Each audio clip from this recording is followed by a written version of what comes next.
Hi guys, so today I'm going to talk about serial dilutions in cancer research, and specifically how I use them to treat TMD8 human diffuse large B-cell lymphoma. So what is a serial dilution? Serial dilutions are stepwise dilutions in which the same dilution factors apply to each successive step.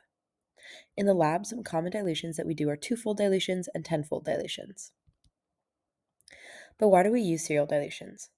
So picture this, you have a bacterial sample and it has a concentration of 1 billion cells per ml.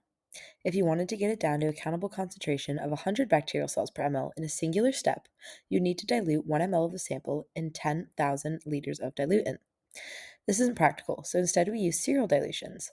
And doing tenfold dilutions 8 times, you can get down to 100 bacterial cells per ml using only 63 ml of diluent.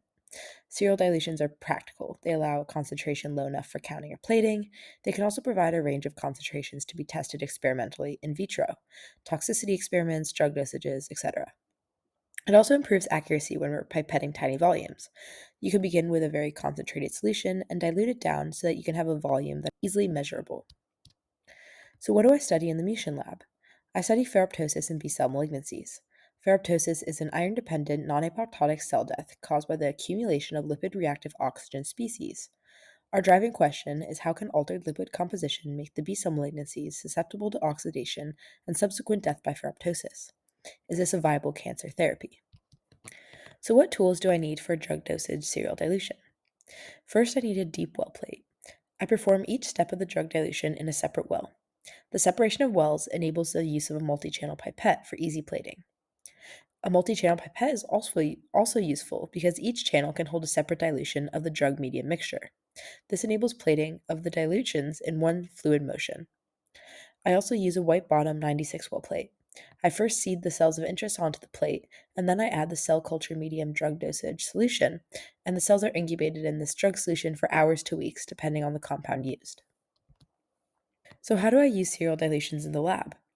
The drug that I use is RSL3, and this induces ferroptosis. I treat TMD8 cells with altered lipid composition, so they either have increased, normal, or decreased levels of choline, which is a polar head group found in phospholipids, and I am observing whether or not sensitivity to the ferroptosis changes. I treat the cells in the 96 well plate, and I use 8 twofold dilutions and a control. With decreasing concentrations of the RSL3 drug dosage, I can make a survival curve and see which dosage is optimal for ferroptosis sensitization. The cell titer glow assay measures the amount of metabolically active cells looking at ATP levels, allows the quantification of cell survivability within each well of the plate. So what are the results? We can see that RSL3 dosages greater than 15.625 nanomolar appear to have a significant impact on ferroptosis-mediated cell death when we're comparing the choline high and choline normal TMD8 cells to choline low TMD8 cells.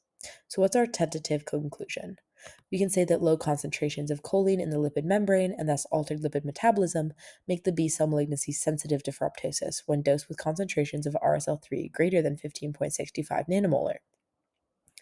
The impact is that serial dilutions enabled this preliminary scientific discovery. So while it's a relatively easy technique, it can have very large implications in the lab.